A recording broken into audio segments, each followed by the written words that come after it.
Thank you for joining me. This is the Spiritual Princess wanting to talk about skeptics and phony psychics. There will always be people who don't trust psychics or any medium, but these people should let their feelings be the key to how they open to the possibility that a medium's ability to speak to those who have passed is actually genuine. I'm the biggest skeptic I know. I would have a hard time believing in this gift if I was not the person it was happening to. Despite this, I do not try to prove myself to anyone, and I do this work to bring healing to another person. Nothing more, nothing less. Every medium must understand that there are good and bad in every profession, and psychics and mediums are no different. The untrained or misguided medium is what prompts the skeptic's mindset. We've all driven by the shops with the bright neon sign that reads psychic readings. I would avoid those places, and here's why. Many of these psychics are what I call the sideshow psychic, and quite a few mock this work. Many of them will con people into believing what they say because they're in it solely for money. And most intend not to help another person heal from any loss. And I'm not saying a medium can't ask for money. They should be paid if they're genuinely helping somebody. But what I mean is how to spot a phony psychic is they tend to say that clients are cursed and must come back to see them 2 or 3 more times before they can help them. That is not a legitimate psychic or psychic medium. A medium would never ask a person to keep coming back 2 or 3 more times. And they would certainly not tell somebody that they are cursed or need some spell to help them. Those people are doing that as a scare tactic to rob others of money. That's the reason I would stay away from those places with those big neon signs. Sure, some of them are probably legitimate, but that's how you can spot a phony psychic medium, because they claim that the client has some grand historical figure in the past life, or they'll give ambiguous readings that lack a lot of detail. Having a back and forth conversation with a medium is one thing, but an imposter might repetitively probe for information. They are trying to reveal the person's hopes and dreams so they can use that knowledge to make so-called predictions and make that client feel good. If a medium asks too many questions, that is a big red flag. They are not authentically communicating with spirit. And I do not want to know people's information or who they're trying to contact. A legitimate medium will not want to know any details. They want it to be authentic for both you and them. Now, there's other psychic mediums who will set up booths at a psychic fair or places like the boardwalk, and they read tarot cards or angel cards for a price. These kind of psychics are harmless because they are using the cards as a tool to tap into their intuition. The message on the card mainly comes from a book about what the card represents, not from the person reading them. I have known mediums who read tarot, which is fine, but they're not always connecting to a person's loved ones on the other side. The medium could be tuning into their guides or using some clairvoyant gifts to see images, but under no circumstances should they tell a client they see a pending death or anything that would cause somebody to be scared. They should never ask for money to obtain more information or ask them to visit over and over. So don't be suckered into buying special potions or oils to rid anything evil. A common fraudulent psychic scam is curse removal. People have been conned out of hundreds or thousands of dollars. And when the client's luck doesn't turn around and they ask for a refund, the fake psychic stops returning phone calls or they'll disappear altogether. Legitimate mediums don't deal with curse removals or offer to lift the curse. That is a huge red flag that the person is trying to defraud. Those types of psychic or psychic mediums tend to fly under the radar so they don't attract the attention of authorities. They will build their business and attract repeat customers. They frequently move businesses and change cities or even towns. They can implore fake reviews and testimonials, but authentic mediums, on the other hand, attract good positive reviews. And so here's a question. How do you know if you are dealing with a fake medium? And my guides say one way to know if you're dealing with a fake medium is by talking to one. A phony medium will not have messages. They will rely on tools like astrology or numerology and only use that to tell the person who they are, but will not have messages from the other side. They will rely on tarot cards or use other tools, but a natural born medium does not use those tools because the information is coming directly from spirit on the other, like a higher source. So using other means is not always bad, but true mediums don't need tools or rely on astrology or numerology to gather information about people.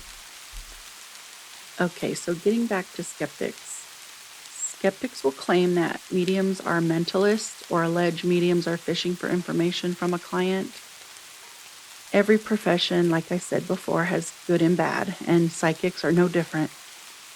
And I cannot speak for every psychic or medium, but I can only speak to how I work. And how I work is I want a two-way conversation between me and my client when I'm sharing a message from the other side. My questions are based on whether the client understands the message or can relate to the person I'm connecting to. So for me, I'm playing charades basically with a spirit who wants to communicate. I need to interpret where they're leading me or making me feel. And spirit does that by quickly downloading information into the mind, or they'll show me quick flashes of what they look like, what they did while living, or they make me feel how they passed, along with other emotions. So as fast as this information is given, I must explain to someone I have never met what I see, hear, feel, or sense. So me as the medium gets nervous about who may or may not come through, and the clients are nervous sitting there. They're usually anxious about their session, and me as an empath, I can feel their anxiety on top of my own nervousness. So I favor using my gifts specifically for teaching, but when I need to give messages, I get tense from time to time, and I ask questions to ensure my client truly comprehends the message before delivered. So during a session, if a spirit I'm speaking with does not feel that their loved one understands what they're trying to say, that spirit will halt interaction and repeat itself in different ways to make the person understand the true meaning. Here is where the skeptics try to say the medium is baiting a client or doing cold readings, which is false. But these skeptics also want to believe they understand a medium's abilities, and they don't. As the medium, I must keep the process moving, so there's always going to be a dialogue between me and my client. But under no circumstances do I want my client to tell me who they're hoping to connect with, and I do not want them to give me information about someone who has passed. I would never ask them for detailed information. My dialogue is more like, who's the older woman wearing the red dress and pearls? She's saying she loved cooking Italian food for the family. I want my client to confirm who's sharing the message, and nothing I reveal to the client should make sense to me personally because it's not for me. So the less I know, the better and more authentic the reading will be for everybody. When dealing with a callous skeptic, something to keep in mind that I have to remind myself is they are not enlightened people. My guides say when a soul is more enlightened or evolved, they know they are connected to a higher source. This higher source is where they came from, so they will feel homesick and want to make that connection more often. If the soul is young and has not had many lives, that soul will be more closed off to the possibilities of being connected to a higher source. They close their minds to anything supernatural because they will not feel or sense it like somebody more enlightened would. And of course, that's where the cynics come in. It's important to understand that it's a medium's job not to try and convince disbelievers or change their belief system to align with our own. Skeptics are here to learn and grow slower than a medium. They're on a different level of thinking.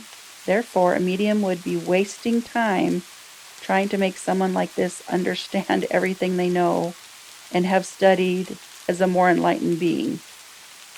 It is like trying to convince a first grader about something you have learned while getting a master's degree. The skeptic will fight and argue to prove they are right and the medium is wrong. And the best way to handle this is by telling them that I have had personal experiences, so I know because of my encounters with spirit. So remember, it should never become a fight. And as the medium, we just have to walk away, because skeptics or cynics, they try to provoke you into an argument. And since they're not on the same level of understanding, we shouldn't, try to start a fight. It's like, think of them like a toddler who wants to argue with an adult about the best way to drive a car, the correct way maybe. The toddler has no experience driving the car, but they might want to disagree and tell you something they know nothing about. So we would think that was absurd and would not take that seriously. And that's the same with skeptics and psychics or mediums. We're just on a different level, and we should never lower ourselves by arguing with people who don't understand what we do. I don't waste my time and energy arguing with skeptics, and will not try to change somebody's belief system. I mean, think back to when people believed the earth was flat, and then later on they discovered it's round, right? So people need to keep an open mind to progress, but if someone is too narrow-minded, you will never be able to prove something to them anyway. Some level of skepticism is healthy, and they need to be allowed to be who they are, because that's their journey as a younger soul. I just challenge people who don't believe in mediums to prove life after death doesn't exist. If you look at the science of quantum mechanics and the string theory, you should start reading the science behind spirituality to prove how this energy exists, how it vibrates, how it's being used, where the dimensions are, where we go after this conscious human physical journey. Because science links to how our consciousness survives after our physical body dies. How did we discover all that science if life after death doesn't exist? So when you dig into the science piece of it, we put the emotional needs aside. We're not selling it. We don't require people to do anything. The bottom line is that people are different and believe different things. Accept it, agree to disagree, and disconnect yourself from people who are not open-minded to what you know to be a reality based on your personal experience. So that's all I really wanted to say about skeptics and phony psychics. So I hope you enjoyed the video, and thank you for listening. Love and light.